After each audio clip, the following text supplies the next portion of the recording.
On est prêt à le suivre les yeux fermés parce qu'il y a quelque chose qui émane de lui et qui nous met en confiance, qui nous donne confiance en l'avenir, qui nous permet de nous projeter et aussi de vouloir avancer, faire avancer nos filiales, faire avancer le groupe Sen.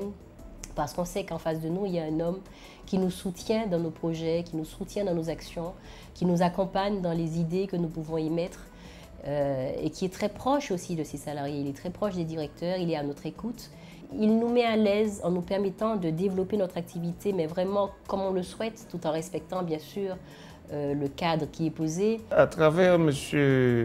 Yann Monplaisir, je vois incontestablement des éléments qui rappellent son père, et en particulier par une certaine démesure dans les projets. Je veux dire la capacité du rêve éveillé. Or, les grands entrepreneurs, ceux qui font avancer les choses, c'est ceux qui rêvent mais qui sont éveillés. Ils rêvent et donc ils nous touchent. Le rêve a une capacité de toucher la sensibilité, mais ils sont éveillés car ils ont un réalisme impitoyable. Et ce sont ces choses-là que j'ai retrouvées chez Monplaisir, mais avec une dimension peut-être encore plus internationale que celle que j'avais connue à M. Monplaisir, qui était déjà international, puisqu'il était citoyen de Sainte-Lucie, en même temps, je suppose que citoyen français, et il avait une ouverture sur l'international qui était rare et que Yann a reprise, mais presque avec un coefficient multiplicateur, comme diraient les économistes. Oui. C'est vrai que notre père nous a marqués. Il nous a marqués parce qu'il était rigoureux avec lui-même. Et tout ce qu'il le faisait, il le faisait avec rigueur. Et il nous a appris à aimer les autres. Il nous a appris à travailler. Il se levait très tôt, il rentrait, il nous a appris le sens de la famille. Mon père n'allait pas jouer au domino ou il n'allait pas avec les copains boire de l'alcool. Il restait, il n'y a rien de mal à ça, hein, mais il restait à la maison, il s'occupait de ses enfants et il était réglé comme une horloge. Le dimanche, il y avait le bain. Après le bain à Schœlcher, il y avait la visite du grand-père. Et l'après-midi, après le repas et la sieste, on faisait du jardin dans la maison, avec lui comme contrôleur. Il y avait aussi les moments où il allait au bureau, où après la messe du dimanche, il nourrissait systématiquement ses chats à son magasin, parce qu'il nous interdisait de laisser la lumière allumée alors que nous n'étions pas dans la chambre. Donc, un sou, c'était un sou, et il nous a toujours appris qu'il ne fallait pas laisser dans l'assiette du repas. Bon. Donc, il avait des principes qui... et je dirais qu'il était un gentleman des affaires. J'ai jamais entendu mon père dire du mal de ses concurrents, ni de faire du tort aux autres, qu'ils soient concurrents ou pas. Il avait donc cette qualité de ne pas vouloir nuire à son prochain. Et puis, il était fier d'être Saint-Lucien, fier d'être à la Martinique et d'être adopté comme un Martiniquais. Il avait ses amis et il était fier de ma mère. Ma mère qui œuvrait beaucoup dans le social et mon père s'y donnait, dans les kermesses, il nous amenait. Donc on a eu une vie où on a, pendant notre enfance, été, par l'intermédiaire de mes parents, baigné dans le social. Il faut savoir qu'à l'époque, on restait longtemps, après le dîner, à parler. Il n'y avait pas de télévision à la Martinique. Naturellement, on dînait tous en famille. Et mes parents parlaient entre eux. Et ils racontaient des histoires du passé, des histoires des gens. Donc nous, on écoutait et dans ces conversations qui duraient, après dîner, peut-être une heure ou deux, on avait mieux l'impression de faire une famille et surtout on écoutait un peu ce qui se passait, ce que mon père et ma mère disaient. Donc là, les valeurs sont vraiment... le passage des valeurs se faisait beaucoup mieux que maintenant. On essaye, nous, d'être un peu comme ça avec nos enfants. Mais c'est vrai que les discussions à table le soir donnaient beaucoup de poids aux valeurs. Et c'est là que ma mère avait ses principes de vieille éducation qu'elle nous inculpait. Et mon père, lui, avait ses principes aussi de morale. Même dans les affaires, il y avait des choses qu'il ne faisait pas. Et en parlant dans les conversations, les anecdotes, on apprenait des choses. On apprenait comment certaines personnes avaient mal agi et tout. Et on apprenait comment mon père réagissait. Donc on avait ce principe. Puis toujours, je vous dis, il nous a bien fait comprendre qu'il fallait qu'on travaille pour notre propre compte. Ils entreprennent des choses qui paraissent idiotes ou trop fortes pour eux, mais ils réussissent. Alors ça, je suis tranquille avec ça. Il m'a toujours surprise. Voilà qu'au lycée, il y avait une espèce de bagarre et monsieur est allé au bout du balcon et il a calmé tout le monde. Aujourd'hui, qu'est-ce qu'ils veulent? Le mieux pour le pays, le mieux pour nous tous. Et vraiment, ce n'est pas à eux qu'ils passent tellement, c'est aux autres. Et ça, je leur ai appris ça, penser aux autres. Quand on parle de l'homme politique, ce qui fait le déclic chez moi, c'est un slogan que nous avons partagé et je suis très fière d'avoir participé à l'illustration de ce slogan, c'était « L'avenir sans complexe ». Et pour moi, ça voulait tout dire.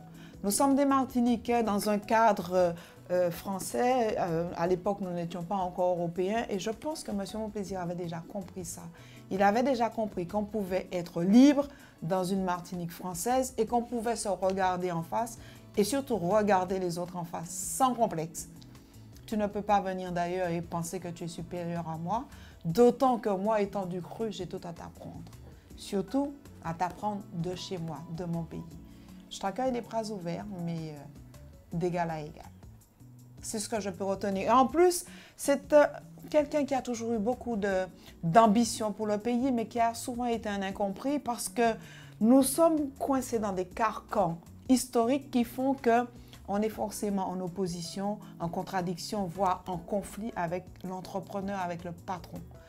Et ça, je crois que tant qu'on n'aura pas fait tomber, excusez-moi, ces vieux clichés, ça me montre parce que je suis un petit peu, vous avez compris, passionnée dans ce que je dis, parce qu'il fallait être passionné pour rester là. Et l'occasion m'était donnée aussi de développer cette passion. Je disais que ce côté entrepreneur, et puis audacieux, et puis sans complexe de M. Monplaisir a toujours fait de lui un incompris. On a pensé que ça a été quelqu'un d'arrogant par ses origines, alors que c'était simplement la personne qui voit le temps passer, qui se dit que la Martinique a trop à donner, a trop à produire, a une jeunesse si intelligente qu'il ne faut pas qu'elle perde du temps. Mais vous savez, nous sommes dans un système où si tu n'es pas bien avec moi, tu es fâché avec moi. Si tu n'es pas avec moi, tu es contre moi. Et si tu n'as pas compris ce que je veux faire, c'est que tu veux me faire un enfant dans le dos. Donc, ça a toujours été un petit peu ça. Et puis, je crois que d'une manière générale, on n'aime pas trop les gens qui sont avant-gardistes. Et ça, s'il y a une qualité que je peux lui reconnaître avant tout, c'est ça. Voir très très tôt ce que d'autres mettront 20 ans à voir. Et l'exemple type, c'est nous sommes passés de collecteurs de déchets à professionnels de l'environnement. Quand je suis arrivée dans ce groupe, nous étions quoi, une vingtaine. Aujourd'hui, nous sommes un peu plus de 1200. C'est vraiment quelqu'un qui est capable d'aller au-delà des clivages, de fédérer, de rassembler des personnes différentes, aussi bien des gens comme moi qui ne partagent pas forcément toute sa vision politique, mais c'est vraiment l'idée d'enthousiasme. Il a été capable de nous faire travailler, de partager des choses. Je me souviens par exemple de cette grande collecte que nous avions organisée pour Haïti après le cyclone Dine, où on avait retrouvé vraiment des gens qui pendant plusieurs jours, plusieurs soirées avaient consacré du temps à trier des vêtements, à emballer. On avait mis en place une organisation réussi à mobiliser l'armée pour nous emmener déposer cette collecte-là. C'est ça que je retiens de Yann, c'est-à-dire qu'il a une idée et quand il est capable de la mener jusqu'au bout, parce qu'autour de lui, il va trouver des gens qui vont l'aider, il va fédérer, il va être un peu celui qui va lancer. Il va nous faire confiance pour la réaliser. Je pense que ça aussi, c'est un de ses traits de caractère, c'est-à-dire que c'est quelqu'un qui délègue, qui est capable, quand il vous confie une tâche, il vous dit, c'est toi. Donc, il ne va pas vous chapeauter, il ne va pas continuer, il ne va pas vous tutorer. Il vous donne le cadre et il est capable de faire avancer les choses comme ça. Je me souviens par exemple du projet de radio. J'ai été un temps directrice de radio parce qu'il avait une radio sur Saint-Joseph.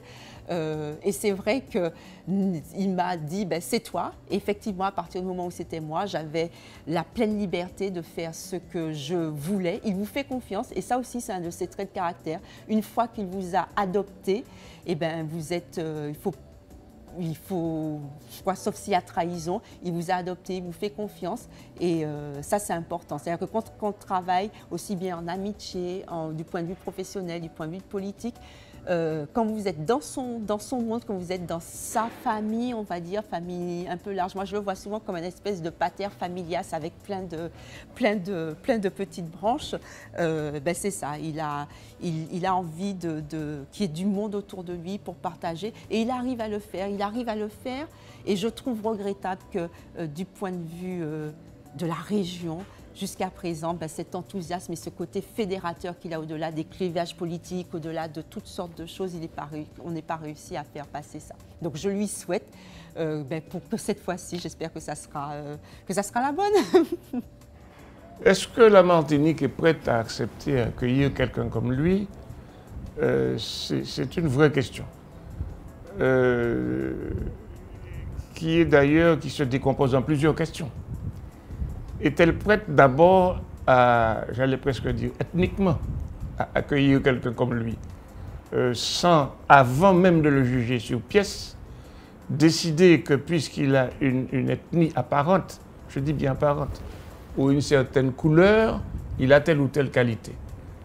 Je pense que la Martinique ferait bien d'abandonner ses préjugés habituels et de juger sur l'efficacité. Je pense qu'il y a des choses qu'il faut saisir. Il y a des hommes qui, par leur tonus, peuvent faire l'histoire d'un pays. Je pense qu'il y a des choses qu'il faut saisir. Donc, la Martinique n'est peut-être pas tout à fait prête maintenant, aujourd'hui. Elle le sera en décembre. Mais il y a des choses à faire dans cette direction-là. D'autre part, est-ce qu'elle est prête au point de vue de l'acceptation des projets? Les rêves techniques de Mon Plaisir sont tels qu'ils peuvent heurter. Je prends un exemple tout simple. Quand on vous dit qu'on va faire un pont à travers la baie de Fort-de-France, la réaction du sujet moyen et qui n'a pas le rêve positif, c'est de dire c'est pas possible, c'est pas vrai. À La Réunion, on a fait 12 fois ça et ça a marché. Et le seul problème, c'est de savoir si c'est utile, si c'est techniquement réalisable, si ces faits-là sont avérés, on fonce. Voilà un petit peu comment je vois les choses. Qu'on ne me fasse pas dire que je ne suis qu'un homme de rêve, ou que M. Mon Plaisir ne serait qu'un homme de rêve. Mais je dis que dans la Martinique d'aujourd'hui, la dimension du rêve est nécessaire. Elle est nécessaire. Et après ça, on va, en même temps que ça, on va se lancer dans les choses concrètes, précises, calculées, étudiées, etc. D'ailleurs, Mon Plaisir le fait un peu. Quand je regarde son action sur le plan international, c'est des choses qui, par certains côtés, ne sont pas croyables. On se dit, mais c'est pas possible.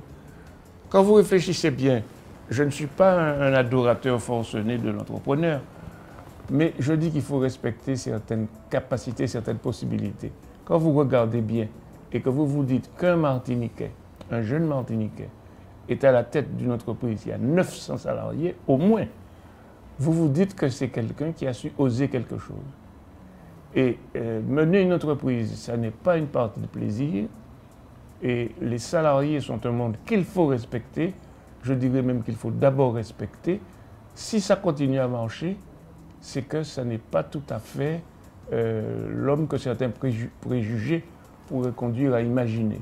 Voilà ce que j'en pense très, très simplement, et sans me faire le turiféraire acharné d'une entreprise débridée.